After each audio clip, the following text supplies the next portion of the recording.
Merci de votre présence. Bonsoir à toutes et tous. Je suis Agnès Robin, adjointe au maire et déléguée à la culture et culture scientifique. Et il était important pour moi d'être présente lors de ce festival, So Bollywood, qui marque un temps fort de la culture qui se développe, la culture cinématographique qui se développe à Montpellier depuis longtemps.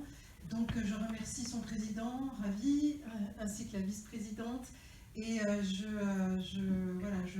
vous souhaite une bonne table ronde. J'ajouterai simplement que les festivals de cinéma tels qu'ils existent à Montpellier sont évidemment très importants aujourd'hui, et pour Montpellier, et pour les Montpelliérains et les Montpelliéraines, par les temps qui courent, qui plus est, des temps difficiles, où les salles ne se remplissent pas autant qu'on le souhaiterait, malheureusement. Donc la vitalité culturelle qui est celle qui est la vôtre, grâce à vous, ce festival participe avec d'autres festivals à cette vitalité culturelle à Montpellier.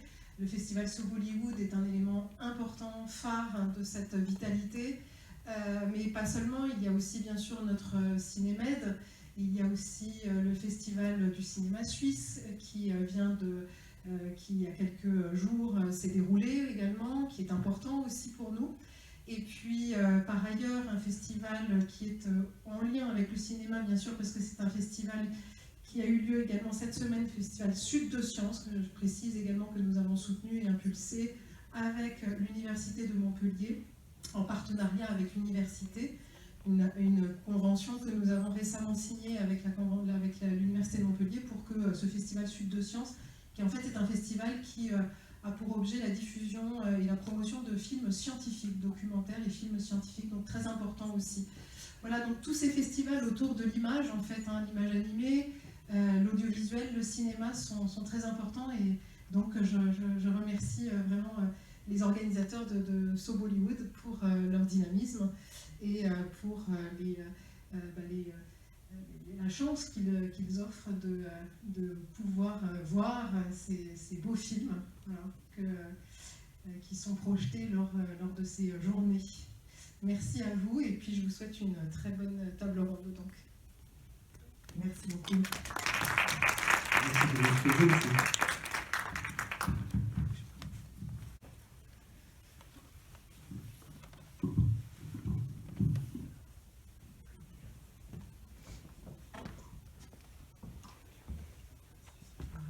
Bonjour à tous. Donc là, c'est l'un des moments un petit peu particuliers. On ne le fait pas chaque année, en fait, pour chaque festival, pour chaque journée. Mais c'est toujours intéressant d'avoir ce moment de table ronde et d'échange. Donc il va y avoir effectivement un échange entre nous avec nos invités que je vais présenter assez brièvement. Et puis il y aura aussi toujours, de toute façon, un échange aussi avec la salle, avec vous. Étant donné que vous êtes nombreux à avoir vu les films précédents, donc les films qui ont été montrés au Diagonale jeudi soir en ouverture, et puis aussi à la salle Rabelais, donc hier et aujourd'hui. Donc j'ai le grand plaisir de présenter donc Vanessa Frédéric Bianchi, à ma droite immédiate, qui est distributrice, productrice, programmatrice de films indiens et présidente du Festival des cinémas indiens de Toulouse, et qui est la personne grâce à qui nous avons pu vous montrer Akuni, qui est l'un des films que vous avez vu hier. Donc ce film sera certainement présent dans la discussion, parce qu'on est évidemment très curieux d'avoir le point de vue plus éclairé donc, de Vanessa par rapport à ce film particulier. Et donc Vanessa travaille aussi, a beaucoup travaillé sur la délocalisation des tournages indiens donc en France, sur les publics des films indiens en France métropolitaine. Il y a aussi un intérêt fort de sa part vers tout ce qui concerne les problématiques migratoires et interculturelles. Donc là encore, ce sera intéressant par rapport à Akuni, aussi entre autres, mais aussi par rapport à d'autres films pour lesquels elle a eu l'occasion de travailler, donc avec le sud, le nord-est de l'Inde, et puis des incursions dans d'autres cinémas régionaux. Donc on est vraiment au cœur de notre problématique de cette table ronde, dans les cinémas donc Marathi, Odisha et Bengali. Notre deuxième invitée donc, est Amandine d'Azevedo, que vous avez certainement pu voir et écouter et rencontrer déjà jeudi lors de l'ouverture au Diaconal. Donc elle est maître de conférence en cinéma à l'Université Paul Valéry depuis peu. Donc on est très content de l'accueillir sur le campus. Donc elle travaille sur les cinématographies indiennes contemporaines et elle a publié, donc là aussi c'est une publication récente de 2018, donc un livre qui s'appelle Mythe, film, bazar. Et comme elle est très mauvaise commerçante, elle n'a même pas apporté une copie de son livre. Mais je vous le recommande. Donc plus largement, elle enseigne l'histoire et l'esthétique des cinémas indiens, et elle est aussi membre fondateur du groupe de recherche les cinémas indiens à l'IRCAD, et puis d'un atelier, et elle participe à de nombreuses programmations pour des festivals. Et grâce à elle, nous avons failli avoir la présence de Capadia, qui était invitée à Belfort, mais finalement elle avait dû aller à Londres. Et puis évidemment Ravi, donc Ravinder Singh Rana, que vous connaissez tous en tant que président de l'association Bollywood Montpellier, qui est docteur de l'université Paul Valéry Montpellier 3, puisqu'il a soutenu une thèse sur le thème, et ça c'est un autre aspect que vous ne connaissez peut-être pas autant, une thèse sur le thème de l'Holocauste dans l'œuvre de Jonathan Littell, donc Les Bienveillantes en particulier. Et il fait partie de l'association depuis 2012, et il est président depuis, moi j'ai l'impression qu'il est président depuis toujours, mais en fait, pas forcément, et c'était Pascal Orsini qui avait créé l'association et était présidente, et je ne sais plus depuis combien de temps tu es présidente. 2014. Bon. Voilà. Et puis moi je suis Judith Misray-Barak, donc j'enseigne au département d'études anglophones, et je suis plutôt littéraire caraïbe, et je suis arrivée à l'Inde en fait par la Caraïbe. Voilà. Donc la thématique choisie pour cette table ronde émerge évidemment du choix des films qui a été le nôtre pour ces journées. Donc avec des films très différents évidemment, puisque comme d'habitude on veut montrer la diversité des cinémas indiens, et vous aurez remarqué qu'on a du mal à parler du cinéma indien, hein, c'est vraiment les cinémas indiens, donc au pluriel. Donc des films très différents où parfois la langue du film correspond à l'état dans lequel il a été filmé, et parfois pas. Donc on a vu les exemples du film tourné en Malayalam au Kerala, donc samedi en début d'après-midi, mais aussi on a vu, donc vous venez de voir le film Gresham par exemple, qui se passe à Goa et qui est filmé en hindi, le film que vous verrez ce soir aussi en hindi. Donc ça, vous l'avez compris, c'est souvent dans les discussions, donc la question de la langue, de la politique linguistique est vraiment au centre du cinéma, des cinémas indiens tels qu'ils se développent. Donc il y a aussi évidemment cette question de la production et de la distribution. Donc c'est peut-être quelque chose par lequel on pourrait commencer, peut-être en faisant le lien avec le film Akuni. Vanessa, si tu veux, tu as chacun à son micro en fait. Bonjour et merci de m'accueillir ici, même si on est en partenariat depuis déjà 2 ou 3 ans, 3 ans, et voilà, 3 ans. Pour Akuni, c'est un peu particulier parce que pour ceux qui l'ont vu, je ne sais pas si tout le monde l'a vu dans la salle, c'est un film qui est vraiment sur les thématiques du Nord-Est, qu'on résume souvent en Nord-Est alors qu'il y a 7 États, qui est quand même pas rien. Et il se passe à Delhi, mais il y a quelque chose qu'il faut dire tout de suite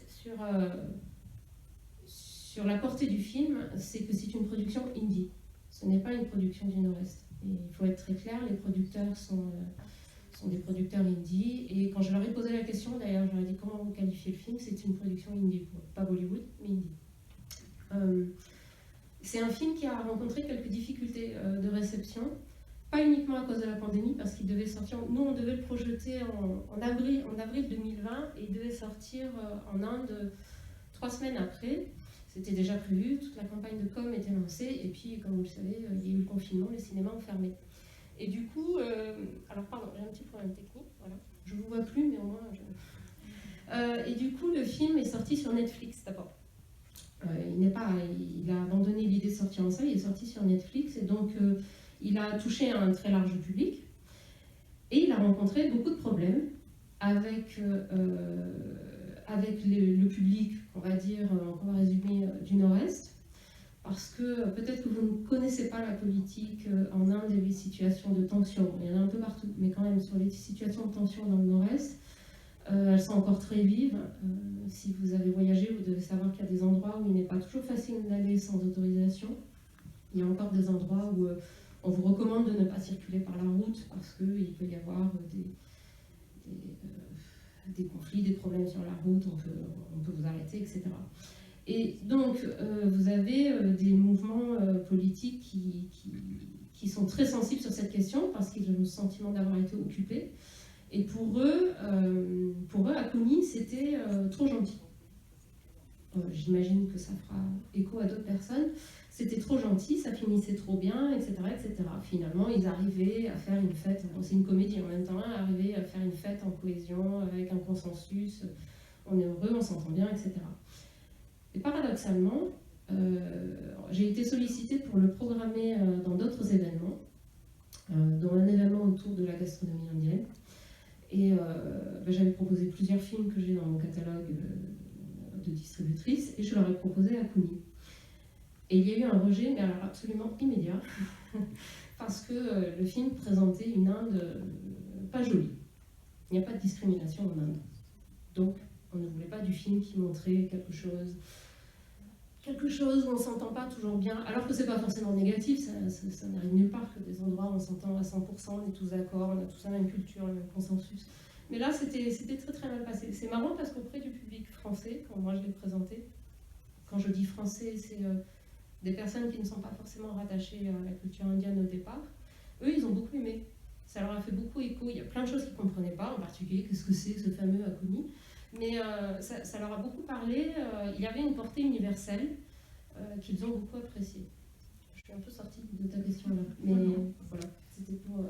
je trouve important d'apporter ce problème de réception, parce que finalement, le film a été apprécié par une partie du public, mais il a été rejeté par une partie du public plus rattachée au Nord-Est, et il a été rejeté par une partie du public qui s'identifiait plus au public hindi, au public de Delhi, etc. Et ça a eu un impact sur le réalisateur qui s'est mis en retrait des réseaux sociaux pendant un moment, en fait. Amandine, est-ce que par rapport à justement cette circulation en fait la production multilingue déjà, et puis la circulation des films à la fois en Inde et avec les autres pays, est-ce que tu voudrais ajouter quelque chose? Par rapport à ce que vient de dire Vanessa, quelque chose qui est très intéressant, c'est qu'on est toujours tous très embêtés pour parler des cinémas indiens. On passe notre temps à essayer d'étiqueter un peu, c'est-à-dire à dire voilà, comme elle l'a précisé, les réalisateurs, je fais un film produit en hindi, mais de telle région, et donc on est toujours tous à cheval entre le genre du film, populaire, indépendant, film d'art, film de niche, le genre, sa nationalité, entre guillemets, son langage, et plein d'autres paramètres qui rentrent en compte. Et donc on est, le côté immense et fracturé de l'Inde est particulièrement marqué, je trouve aussi, dans la façon dont on est obligé toujours de faire 1000 précisions avant de parler du film, en fait.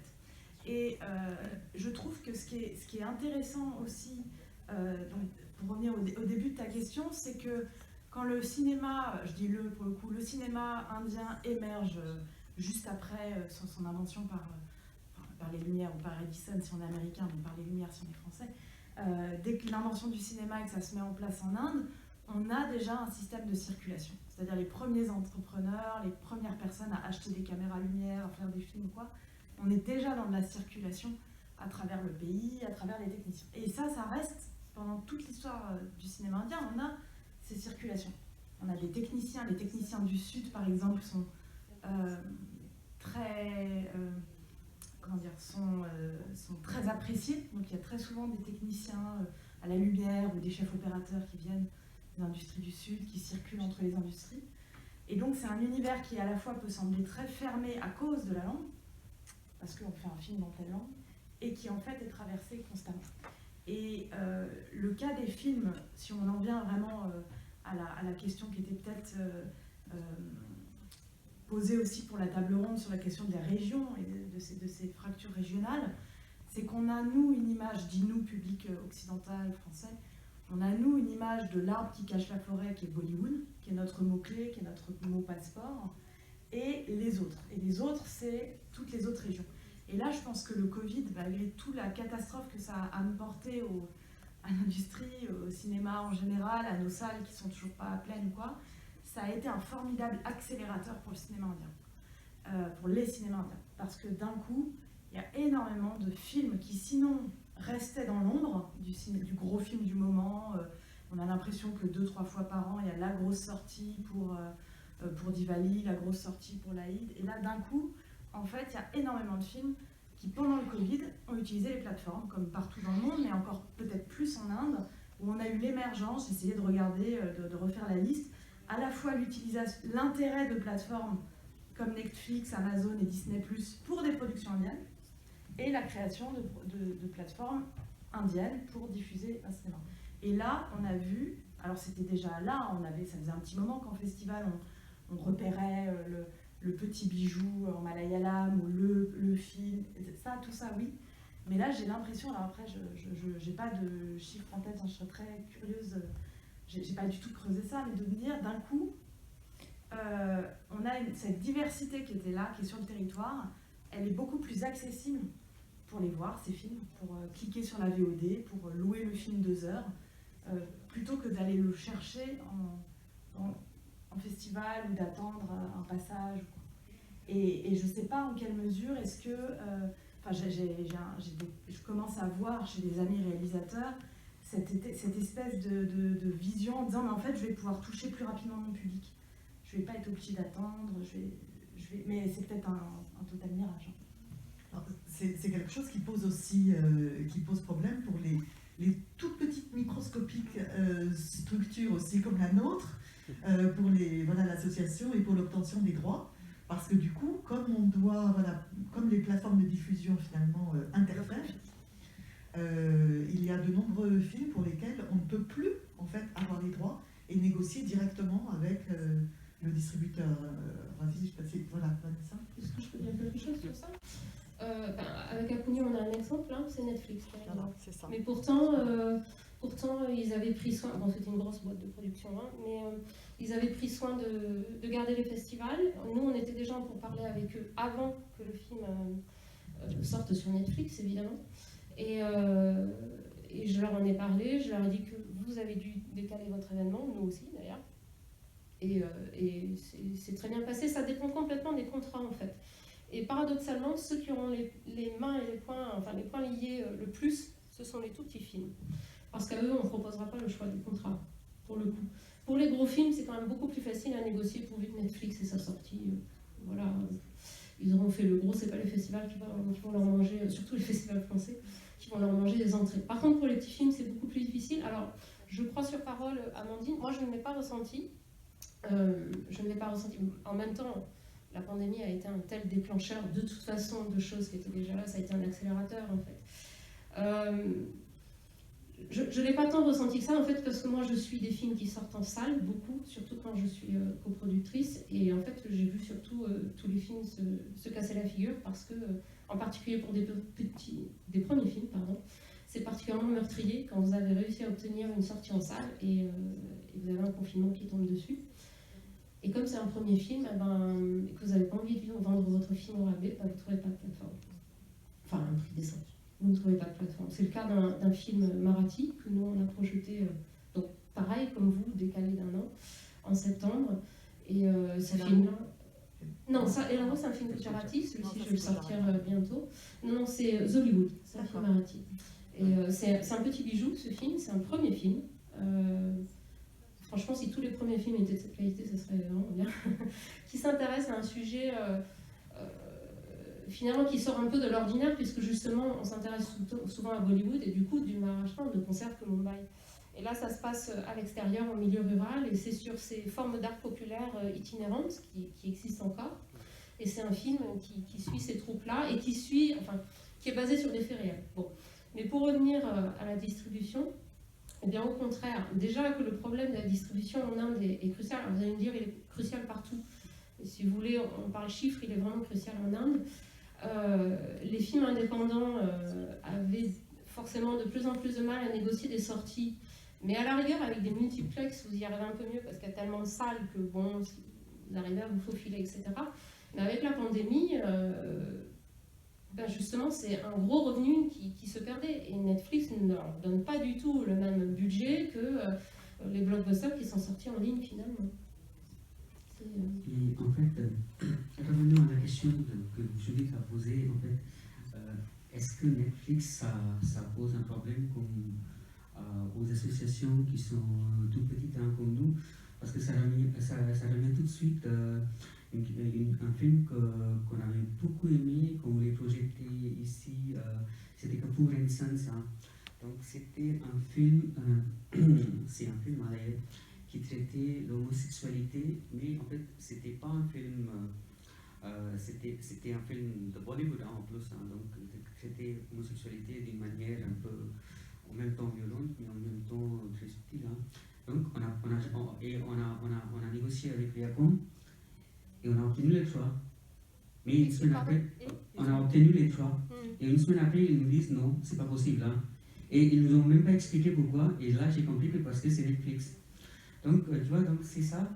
Et j'ai fait aussi réflexion à aux remarques Amandine. Déjà, en fait, je vous encourage hein, à lire son ouvrage hein, que Judith a cité, parce que moi, je l'ai lu, hein, c'est pour ça. Je pense que je suis dans la salle, je suis le seul dans la salle que tu as lu, à part toi, bien sûr. Et donc, je trouve que ça, c'est quand même fondamental hein, pour une compréhension de beaucoup de choses, hein, c'est l'humanité.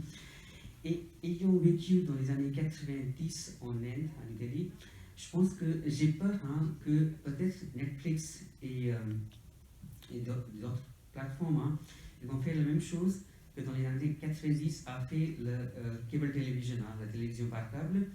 Il y avait beaucoup de salles de cinéma qui ont fermé. Et c'était irréversible. Hein. Et parce que les salles, en fait, c'était des cinéplex, hein, donc des salles uniques. On l'appelle cinéplex aussi. Hein, donc c'est single screen, voilà. Hein, donc en fait, on fait la différence entre cinéplex et multiplex. Comme multiplex, cinéplex, c'est souvent single screen. Et c'était quand même des salles d'une réputation. Hein, et maintenant, on ne les a plus. Hein, on a uniquement les multiplex.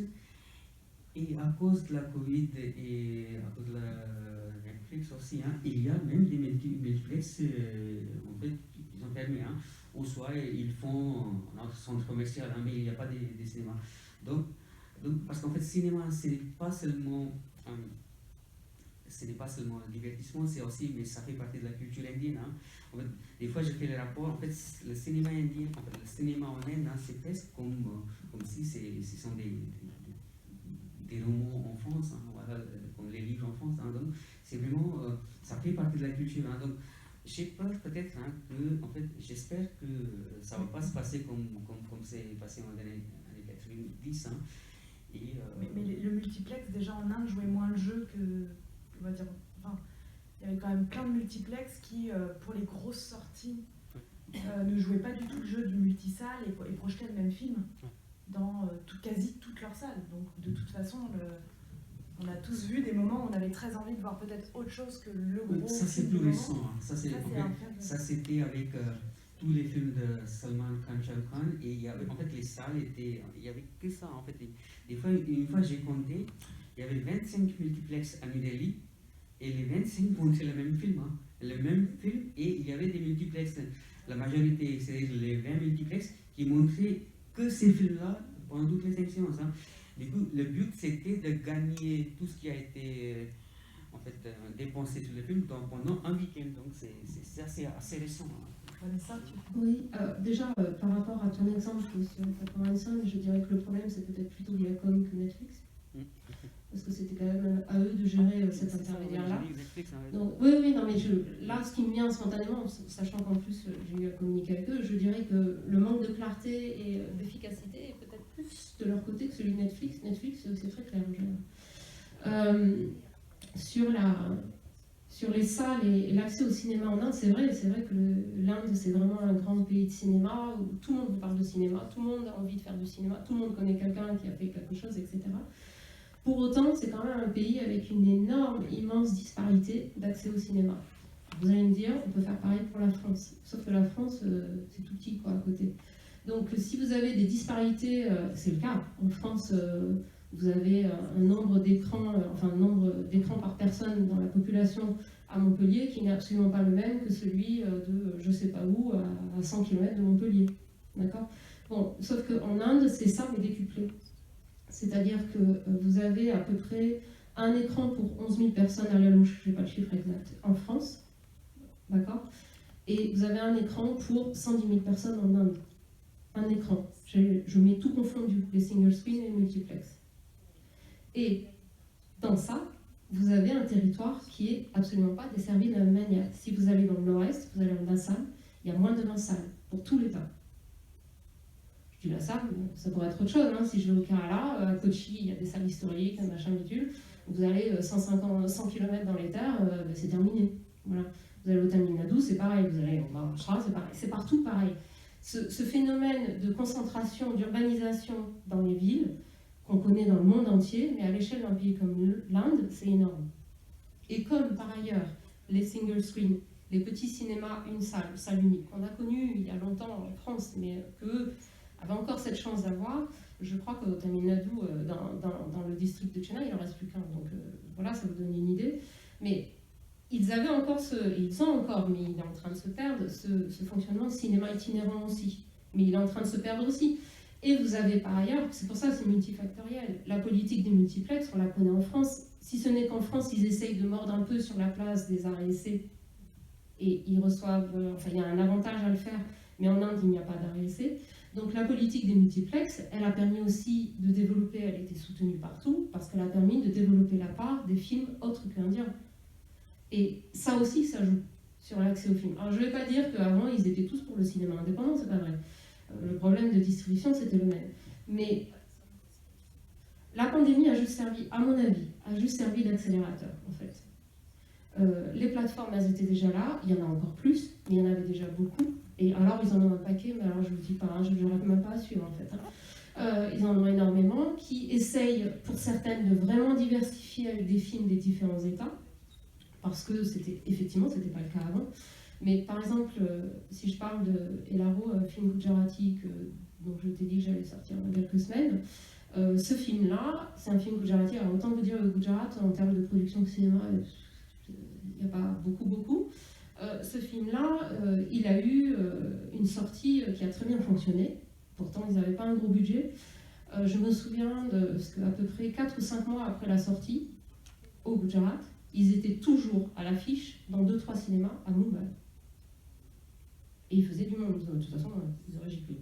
Mais ils faisaient du monde. Il y a aussi un avantage aussi à... Pardon, je change un peu de sujet, mais je pense que tu vas y venir. À accentuer l'importance des cinémas de région. Vous avez l'équivalent de nos Césars, sauf qu'à l'échelle d'un pays comme l'Inde, vous avez des prix nationaux. Et le prix national peut aussi se découper par État. Ce qui fait que, par exemple, un réalisateur que j'ai distribué et dont j'ai coproduit un film plus ancien, il a tourné en Odisha. Et il a eu un National Award pour ça. Et donc, du coup, la com se construit sur le premier film d'Odisha à avoir un National Award. Et ça joue beaucoup aussi entre eux, sur la com, etc. Ça change rien que personne n'a vu le film, mais quand même, ça joue. Il y a tout... C'est vraiment multifactoriel, enfin je suppose que tu seras d'accord sur ça, c'est vraiment multifactoriel et il y a une accélération avec la pandémie, il y a tout un jeu de stratégie, il y a réellement des industries régionales avec leurs spécificités, etc. Mais il y a aussi une stratégie de communication pour jouer dessus. Oui, complètement, et on y vient de plus en plus avec cette idée. Alors déjà, je repensais à quelque chose, c'est aussi pour beaucoup de gens en ville qui sont pas dans leur région. La plateforme permet de voir des films de sa région. Et ça, moi, pas mal d'amis qui vivent à Delhi ou à Bombay, mais pas d'origine, qui ne parlent pas hindi ou quoi, sont ravis d'avoir enfin, entre guillemets, une plateforme ou un endroit où aller suivre l'actualité des films de sa région. Donc ça a aussi permis peut-être de ce lien-là, en fait, au-delà de... C'est pas moi qui vais me faire l'avocate totale des plateformes, mais en tout cas, je sais que pour des gens qui n'arrivaient plus à voir des films en salle, d'un coup, ils se sont dit, mais en fait, bah voilà, je suis à Bombay, mais je vais voir tous les derniers films du Kerala, pas de problème, j'y ai accès. Et je pense que oui, tu as complètement raison, c'est multifactoriel. Et il y a quelque chose aussi, alors pareil, je ne sais pas à quoi exactement c'est dû, mais de plus en plus, il y a une revalorisation, ou alors on ne l'avait jamais oublié, mais une revalorisation du côté cinéma régional avec ses paysages. C'est le cas, je pense, on voit bien que le Bengale est intéressant pour Kahani.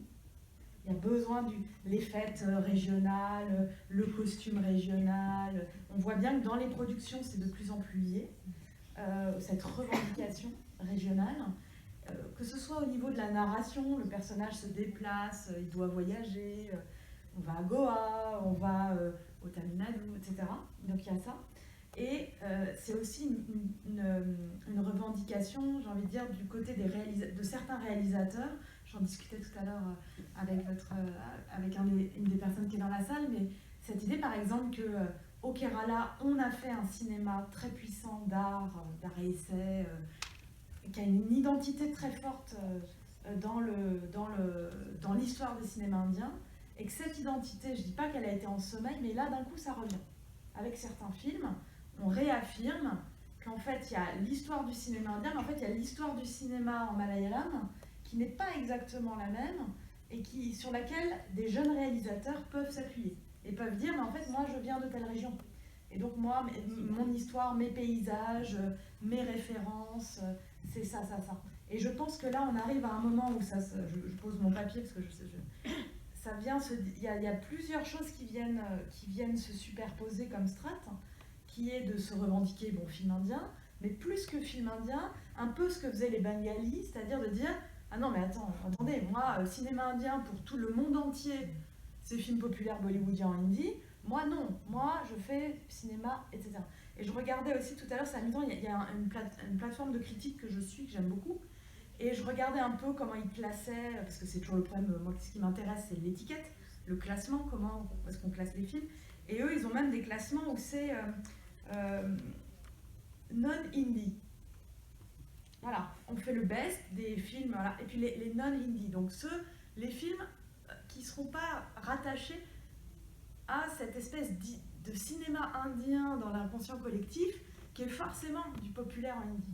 Et ça, je pense que c'est en train d'être fragilisé parce qu'il y a de plus en plus, que ce soit au stade des festivals aussi, de plus en plus on insiste sur, il y aura d'un côté Bollywood ou d'un côté le film populaire, et c'est par là que beaucoup d'occidentaux apprécient le cinéma indien, c'est par là que c'est une porte d'entrée, mais d'un autre côté on va rattraper ce qui avait fait l'intérêt de quelqu'un que vous connaissez sûrement, qui est Satyajit Ray, qui était d'un coup d'aller chercher quelqu'un et en faire un auteur qui vient d'une région, qui fait du cinéma dans une langue. Et ces choses-là se superposent. Pour moi, je pense que tout ça se superpose à des degrés différents en fonction des événements. Et en plus, j'allais en parler, tu viens en parler aussi, dans les multifacteurs, il y a l'importance des festivals de cinéma. Festivals de cinéma dans le monde, certes, même si les cinémas indiens ne sont pas du tout représentés proportionnellement, ils le sont quand même, hein, on peut quand même le dire.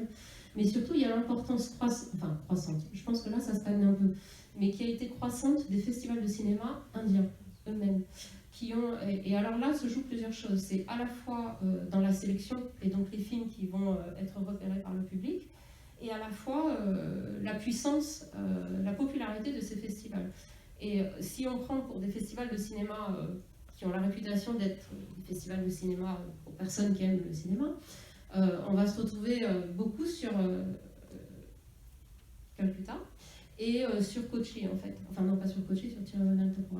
Et du coup, eux, ils se sont construits comme ça une sorte de bar critique, justifié ou pas, peu importe, mais ils l'ont. Ils ont la popularité des techniciens, ils ont la popularité des réalisateurs indépendants, etc. Et le nec plus ultra, c'est d'être sélectionné là-dedans. Et si on ne l'est pas, on dit que forcément, ça y est, c'est tous des pourris, des corrompus. Donc ça a eu un impact et ça a aidé à propulser à l'extérieur. Et puis le fait qu'ils aient eu une politique beaucoup plus marquée de financer, en partie par l'État, deux très gros festivals, un qui est à Mumbai et un qui est à Goa, qui a beaucoup joué à faire venir des personnes de l'étranger, à faire venir des délégations, à faire venir des personnalités, et à montrer un peu en showroom certains films indiens. Pas forcément les meilleurs, mais peu importe. Ça a aussi fait quelque chose qui a aidé, a fait une sorte de petits trucs sur lesquels les réalisateurs pouvaient s'appuyer pour ensuite faire du relationnel, parce que de nos jours, la différence, ça va être surtout le réseau, trouver les bonnes personnes pour vendre son film, pour obtenir une sélection, une programmation à Berlin ou je ne sais pas trop quoi. Ils ont leur liste A, leur liste B, leur liste C, etc. de festivals. Mais les festivals ont une grande importance là-dessus. Pendant longtemps, la France a été le pays qui avait le plus de festivals de cinéma au monde, pendant longtemps. Ça fait très longtemps qu'elle est loin, loin, loin, loin derrière, et c'est devenu une énorme économie parallèle. Et vous en avez combien à peu près en ce moment, les festivals de cinéma en France à peu près? En France, je ne sais pas. Je peux te dire qu'à Toulouse, c'est assez exceptionnel, parce qu'on a 52 festivals de cinéma. C'est énorme. En dehors de la région parisienne, c'est énorme. Oui, c'est énorme. C'est assez spectaculaire. Après, il n'y en a pas autant ailleurs, mais la France est toujours très bien représentée. C'est un pays extrêmement dynamique en cinéma, ça ne se discute pas. Mais pendant longtemps, c'était un précurseur. C'était vraiment le côté ciné-club, festival, etc. Calme, évidemment. Maintenant, c'est devenu une énorme économie, mais vraiment une énorme. Le nombre de structures, de compagnies, de professionnels, d'artistes, de ce que vous voulez, qui vivent de cette économie-là de festivals de cinéma, elle est énorme. Et elle est très importante en Inde. Est-ce que par rapport à justement ce cinéma régional, bon, je sais que Amandine, tu utilises parfois le terme d'autofolklore, voilà, il y a aussi ça. Est-ce qu'il y aurait quelque chose à ajouter par rapport aux films qui ont été projetés donc, lors de ces 11e journées? Je garde en tête que voilà, il y aura certainement des questions aussi, donc je veux quand même garder un moment important pour l'auditoire. Autofolklore, c'est parce que souvent j'y vais pas avec le dos de la cuillère. Non, mais tu as raison. Ça vient d'une réflexion liée à un groupe de recherche que je co-organise avec des gens de l'EHESS qui sont plutôt en anthropologie, sur l'idée de l'exotisme et revenir sur l'idée de l'exotisme. Et en travaillant en fait, depuis des années sur les cinémas indiens et en aimant ces cinémas et en voyageant, etc., je me suis rendu compte que le cinéma était un formidable passeur d'une version de soi. Une version de soi qui avait des traits d'exotisme ou d'auto-orientalisme. En fait, si je devais être parfaitement juste, je passerais par l'auto-orientalisme, c'est-à-dire de le faire en conscience, de venir grossir certains traits qui vont être particulièrement efficaces au cinéma. Ça peut être donc de la culture régionale ou par exemple pour le film en malayalam, cette vision du village, cette vision de ce rapport un peu plus éloigné de l'urbanité, de la ville. Vous voyez, la façon tout simplement de cadrer les paysages. Moi je suis très attachée à la façon du décor, donc le paysage, le bord de l'eau, des choses comme ça, ou d'un autre côté la culture. Et la culture, c'est très souvent dans les films, la culture c'est le festival religieux. C'est-à-dire on va s'appuyer sur Diwali, la de Durga, Ganesh à Bombay, etc. Donc on va chercher cette version-là de la culture, notamment pour le cinéma populaire. Là, je parle plus généralement pour le cinéma populaire, quitte à se priver de certains traits qui ne colleraient pas ou qui seraient incompris. Donc on va se priver peut-être, je sais pas, de la communauté parsi, on va se priver de choses qui seraient peut-être plus compliquées à mettre en place, mais qui seraient un trésor narratif. Un trésor. On peut faire des choses sur la communauté de parsi, les anglos, etc. Non, on vient chercher des choses qui seront plus faciles à percevoir. Et quand je dis auto-exotisme ou auto-orientalisme, c'est vraiment pas forcément en pensant à nous, public français, hein, je pense vraiment aussi au public indien qui regarde un film d'une autre région ou qui regarde un personnage voyager. Je pense que là, pour le coup, nous, notre regard à nous n'est pas le moteur de ça. Et Et je pense vraiment que là, il y a aussi un plaisir de parcourir son territoire, de parcourir la multiplicité des régions, de parcourir l'espace, en disant mais ça c'est mon pays aussi, etc. Et c'est pour ça que je pense qu'il y a quelque chose de c'est pas du tout péjoratif dans ma bouche quand je dis ça, mais je regarderai en tête au moment où je commençais à réfléchir à tout ça. Il y a un film que vous n'avez pas programmé mais qui me fait penser à ça, qui était Chennai Express, un gros film vraiment bollywoodien pour le coup, où on avait alors là la traversée de l'Inde. Et chaque arrêt du train dans des régions était l'occasion d'un spectacle de danse, de cuisine, d'un paysage. Et donc il y a cette idée, je pense, qui m'intéresse moi parce que c'est l'origine du cinéma, qui est l'idée de voir le monde, enfin de voir, d'aller... Les Frères Lumière envoient des opérateurs partout dans le monde pour ramener des images du monde. Alors là, j'ai l'impression que c'est parfois un peu ce phénomène-là, alors que les cinémas régionaux, mais j'ai peut-être qu'il y en a qui le... Voilà, là encore, j'ai pas spécialement creusé, mais les cinémas régionaux se concentrent plus sur leur paysage, enfin sur le... peut-être que là-dessus, tu pourras me contredire. Je sais pas, un réalisateur... Je vois pas souvent, par exemple, un réalisateur bengali qui irait tourner une partie de son film en fond du Tamil Nadu. En fait, voilà, c'est juste le paradoxe qu'on va évoquer à travers cette version de notre festival. Hein. Tu vois, par exemple, le film qu'on a montré hier à Tony, ça venait d'un réalisateur qui vient du Nord-Est. Il est à Assam. Et il a, voilà, il parle d'Assam, par contre. Voilà, donc il parle de sa culture, mais le film entièrement a été tourné à New Delhi. Alors par contre, c'est pas un film sur la culture de l'Assam. C'est un film, il y a plusieurs, ils se sont réunis entre eux, mais beaucoup de langues du Nord-Est ont représenté beaucoup de communautés du Nord-Est. C'est ça, c'est en fait presque tout, hein, y compris le Népal, en fait, parce qu'il y a Upasana Rai qui vient de Népal. Et par rapport à un film qu'on va projeter tout à l'heure, hein, Kahani, réalisé par un Bengali, mais qui est ancré quand même à Calcutta. Mais sur l'industrie du film bengali, c'est encore un peu particulier quand même. Hein. Non, mais n'oubliez pas qu'on a voilà le problème d'étiquette. Sur l'industrie du film bengali, il faut quand même pas oublier qu'il y a eu un fort impact du cinéma bengali avant et que du coup, c'est particulier. Bon, je m'arrête là parce que ça va être très long. Voilà. Mais c'est particulier. Merci une fois, merci beaucoup. Je vois déjà des mains se lever. Pierre? Oui, voilà, j'ai deux questions et puis deux petites remarques. Première question, ce serait très intéressant de connaître des plateformes indiennes. Comme ça, on pourrait, Covid ou pas, avoir accès peut-être. J'aurais pas forcément accès. Oui, parce que bon, tout le monde connaît Netflix. Ou alors à moins d'avoir un VPN. Voilà, Okay. faut tricher là pour y avoir accès. Vous n'y aurez pas accès. De la même manière, vous savez, Netflix n'a pas la même plateforme dans chaque pays. En Inde, il y a plusieurs plateformes, hein. Je voulais dire, hein, il y a plusieurs plateformes, c'est pas seulement Amazon ou... Non, bien sûr, mais on n'y aura pas accès. Il y a tellement que je me disais, en fait, est-ce que ça ne revient pas plus cher maintenant que d'aller aux salles de cinéma? Parce que chaque plateforme, ça coûte cher. En fait, ça coûte. Non, mais je voulais dire, provisoirement, quand on est ici en Europe,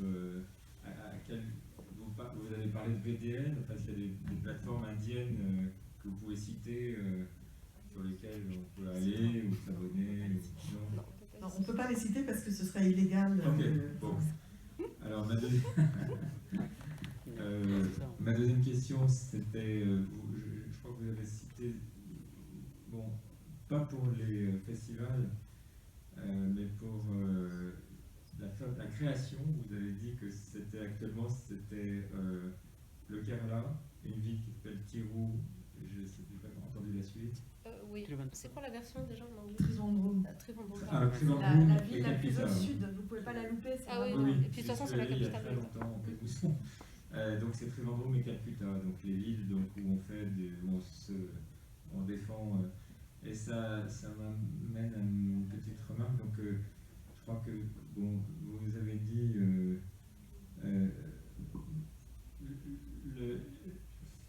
dire que le cinéma de Bollywood est plus attirant ici que le cinéma d'art et d'essai. Je ne suis pas tout à fait d'accord parce que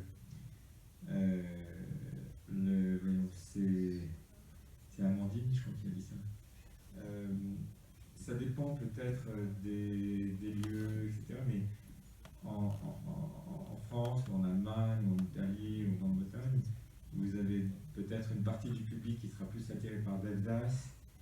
Et dans les années 2000, moi, il me semble comme ça de loin qu'il y a eu des gros succès bollywoodiens, notamment Lagan. Bon, mais c'est passé. Après, c'est le Lunchbox, le photographe. Donc c'est vraiment une autre catégorie. Là, Je on suis est pas dans- tout à fait là, on est d'accord dans pour la- dire que ce qui attire le Là- public, c'est forcément Bollywood. Alors, Bollywood, la nouvelle vague, la vague Bollywood en France, c'est 2002, Devdas, Cannes, et puis ensuite, effectivement, jusqu'en 2010 à peu près, des maximum, des grosses sorties. Et c'est fini. C'est fini, mais alors ça passe Heureusement. toujours. Ça passe toujours. Il y a ces films, encore une fois, enfin, régulièrement, quand vous avez le dernier film du réalisateur de Devdas qui passe, je peux vous assurer que la salle, elle est bien pleine, et pas que de la diaspora indienne. Il y a encore des gens qui sont là pour ça, hein, pour ce film-là. Que l'on le veuille ou non, cette étiquette de Bollywood, elle parle encore aux gens. Ça parle beaucoup. Vous la mettez évidemment. quelque part, ça parle. Et je suis la première à parfois ricaner bêtement en disant mais pourquoi dans tel restaurant il y a un cake qui s'appelle Bollywood ou un vernis à ongles parce qu'il y a des paillettes, il s'appelle Bollywood, etc. L'étiquette Bollywood, elle est là. Par contre, les films que vous citez, que ce soit The Lunchbox, le photographe ou Sir, ce sont des films, déjà ce sont des coproductions françaises, donc vous les voyez en partie aussi parce que de fait nous sommes producteurs, enfin coproducteurs, mais très en amont du film. Je le sais pour notamment un film comme The Lunchbox. Le film a été repéré par la production française au stade du scénario. Okay. Et donc le produit final, que ce soit Lunchbox ou Sir, le produit final qui arrive à Cannes, etc., il est aussi pensé en fait pour que au plein cœur de l'hiver froid en France, vous soyez très heureux d'aller vous réchauffer avec les bons petits plats mitonnés de The Lunchbox. Ce qui n'enlève rien au film, mais qui fait que ce n'est absolument pas la même chose. Ce sont des films qui passent d'abord en France ou en festival. En tout cas, qui sont prévus pour qui sont public français. prévus pour... Oui, et qui oui. ensuite après. Donc c'est pas la même chose en fait qu'un succès comme Devdas, qui est un film indien pensé d'abord pour le public indien et qui par mille choses arrive chez nous et ça déclenche une vague bollywoodienne. C'est pas, en fait, on pourrait c'est pas dire la même chose. rapprocher de Lunchbox des romans de Vikram Seth ou de Amitabh Ghosh, etc. Et ce ne sont pas eux les précurseurs. Hein. Vous avez 1000 autres exemples de réalisateurs qui ont fait ce pont entre l'Inde et des productions. Hein. Juste pour revenir sur la question que vous avez posée par rapport à Kolkata et Très bon. Trivandrum. J'en ai parlé moi en tant que marché du film, en tant que festival de cinéma. Si vous vous intéressez à ce qui se fait en termes de cinéma contemporain aujourd'hui, alors dans ces cas-là, j'ajoute aussi certains réalisateurs du Nord-Est et j'ajoute le Tamil Nadu. Ouais. Très important. Je me souviens dans les années 30, après, il y a eu un grand cinéaste dans ce qui s'appelait la Sam britannique, donc dans le Nord-Est. J'ai oublié complètement son nom. Alors, disons que je vais parler de ce qui se fait maintenant. Ouais. Vous avez des films que moi je qualifie presque de néo-réalistes au Tamil Nadu, que je trouve d'une excellente qualité. Ouais. Mais le Tamil Nadu est peut-être un des États qui a le moins soucié de s'exporter avec le Kerala, peut-être pendant très très longtemps. Et là encore, on revient sur le festival de cinéma. Oui, ok. Vous disiez aussi que les grands festivals, c'était les plus grands actuellement en Inde. Vous avez cité, je crois, Mumbai et puis Goa. Et Goa. Ce sont des marchés du film, là, carrément. Et Ouais. c'est prévu pour l'export. Ok, merci. Merci. Est-ce qu'il y a une autre question? Bonsoir. Merci beaucoup pour cette conférence tellement intéressante. Moi, je viens de l'Inde et ça fait tellement plaisir d'entendre qu'il y a des personnes en dehors de l'Inde qui peuvent parler avec tant de connaissances sur des sujets indiens comme la cinématographie. J'ai deux questions rapides. Alors, la première, c'est... Alors, c'est mes collègues au travail qui posent la question. Yash, on a des films indiens, des films surtout qui viennent de Tamil Nadu ou du sud de l'Inde, où il y a une personne, elle frappe, et il y a 100 personnes autour de lui qui se tombent. Et comment on peut expliquer ça? Est-ce que c'est une comédie? Est-ce que c'est comme la réalité? Comment on peut expliquer ce genre de choses?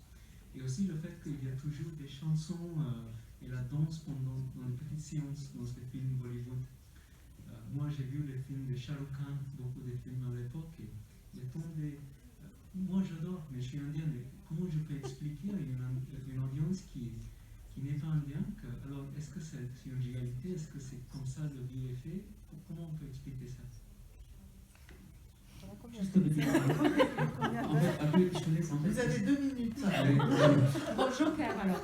Bon, en fait, moi j'avais un collègue qui avait plus ou moins la même histoire, en fait, donc un Français qui aimait bien, comme par hasard, les films de Salman Khan. Donc, bon, Salman Khan c'est un peu le Rajinikanth de Bollywood. Et peut-être Sarah ne va pas être contente. Bon. Et en fait, lui, il disait, et je pense que là, je suis plus ou moins d'accord avec lui, en fait, il disait que quand même, en fait, les films dont tu as parlé, Yash, en fait, ce sont des films qui assument ça. En fait, il n'y a rien à marquer que, en fait, au début, que vous allez voir un film réaliste, hein, comme toi. En fait, dès le départ, on sait ce qu'on va regarder. En fait, qu'est-ce que tu attends d'un film de Salman Khan ou de Rajinikanth par exemple, hein? Donc c'est vraiment ça. Hein? En fait, si tu connais un peu l'histoire et la popularité de Salman Khan ou de Rajinikanth dans le sud, hein, donc tu sais ce qu'il faut attendre. Hein? Donc je pense que ça explique un peu. En fait, on assume quand même ça. Je pense qu'un héros est un héros, et un vrai héros, s'il fait ça, il y a 10 personnes qui tombent comme des mouches autour de lui. Et ça ne pose. Le public attend ça. Ouais. Un public. Et c'est une convention, mais Ça, un vrai héros, dans le cinéma populaire indien, que ce soit nord, sud, un vrai héros, son pouvoir, il est comme ça décuplé et le public le sait. Le public attend ça. Et ma réponse, elle est un peu similaire parce c'est des choses que je pense qu'il faudrait qu'on en parle pendant des années, hein, mais en 1 minute, en 30 secondes, je regarde la montre, 30 secondes, le chant et la danse, c'est... tellement lié à l'histoire des cinémas indiens, je ne supporte plus les gens qui disent « Ah oui, c'est comme les comédies musicales hollywoodiennes », sauf que Hollywood s'est désintéressé du genre comédie musicale, alors que les Indiens, ils ont continué. Pour moi, c'est faux, ça n'a rien à voir. La comédie musicale hollywoodienne ou la façon dont les cinémas indiens, a incorporé à sa narration, à son esthétique, à son financement même, les séquences musicales. Dans les cinémas indiens, on dit des choses par la chanson qui ne peuvent pas être dites dans des dialogues. On a ce trouble, est-ce que c'est vrai, est-ce que c'est pas vrai, etc. Et par ailleurs, ce sont des scènes qui coûtent souvent très cher, ce sont des scènes où il y a une énorme attention technique. Pour certains films, une séquence de danse, c'est une partie du budget qui est vraiment très conséquent. Et le public sait, le public attend. Je pense que vous avez, vous dites que vous venez d'Inde, vous savez que bien souvent la musique sort, les chansons sortent avant le film. Ça crée une accoutumance, on entend les chansons, on est dans la rue, on est dans le bus, on entend la chanson, on se dit mais elle est super cette chanson, on commence à la chanter. 1 mois après le film sort, on n'a qu'une envie, c'est de voir à quoi ressemble l'image. Et je suis la première là ce matin à commencer à regarder, j'attends 2-3 films. J'en peux plus de les attendre. Bon, j'écoute en boucle, je regarde les 2-3 sur YouTube, là, j'écoute les musiques en me disant qu'est-ce que ça va être bien. Mais ça, les chansons, elles se réduisent, il y en a de moins en moins, les films raccourcissent. Mais quand on prend l'âge d'or du cinéma indien, pour le hindi, c'est vraiment les années 50, ce sont des endroits où vous avez les plus grands musiciens, les plus grands chanteurs, les plus grands poètes qui viennent dans l'industrie cinématographique pour exposer leur art. On n'est pas du tout, c'est pas du tout, si vous demandez à un ami français, il ne faut pas lui dire que c'est ah bah oui on s'arrête, c'est juste pour se reposer au milieu du film. Ou j'ai des étudiants qui parfois me disent oh oui c'est les moments où je me détends, il ne se passe rien. Je fais mais non, c'est là qu'il se passe tout. C'est là qu'il y a le plus d'argent, c'est là que vous avez les meilleurs chorégraphes, les meilleurs musiciens, les meilleurs chanteurs, et le montage, et tout, etc. Donc c'est une convention. On s'est habitué, le public attend ça, et je ne vois pas pourquoi on s'en passerait. Une petite chose, voilà. Non, c'est juste, vous pourrez répondre à vos collègues que dans l'histoire du cinéma, dans tous les cinémas, nous avons des codes narratifs. Nous avons des codes pour faire passer des messages, parfois en direct, parfois de manière un peu détournée, parfois de manière imagés, etc. De la même manière qu'on a des moments dans n'importe quel film, et dans les films français, des moments où il y a du rêve, des moments où il y a une sorte de zone de flou, est-ce que c'est la réalité ou pas? On peut choisir l'alcool, on peut choisir le rêve, on peut choisir n'importe quoi, c'est pareil. Enfin, c'est pareil, c'est pas la même chose, mais je veux dire, on revient au principe du code narratif. Ce sont des codes narratifs comme il y en a dans toutes les cultures cinématographiques. Et c'est ce qui fait la personnalité, la caractéristique de cette industrie cinématographique. Merci beaucoup. Voilà, merci beaucoup pour vos questions. On est un petit peu obligé de libérer la salle parce qu'il va y avoir le spectacle donc de 30 minutes qui est une sorte d'introduction dansée directement liée en fait au film de Karani. Donc je vous encourage vraiment à venir voir voilà, Flora et ses danseuses et à rester évidemment pour Karani qui sera une très très belle conclusion de ces 11e journées. Un grand merci à nos invités. Vraiment, ça a été voilà, passionnant. Donc, merci beaucoup. Merci. Merci.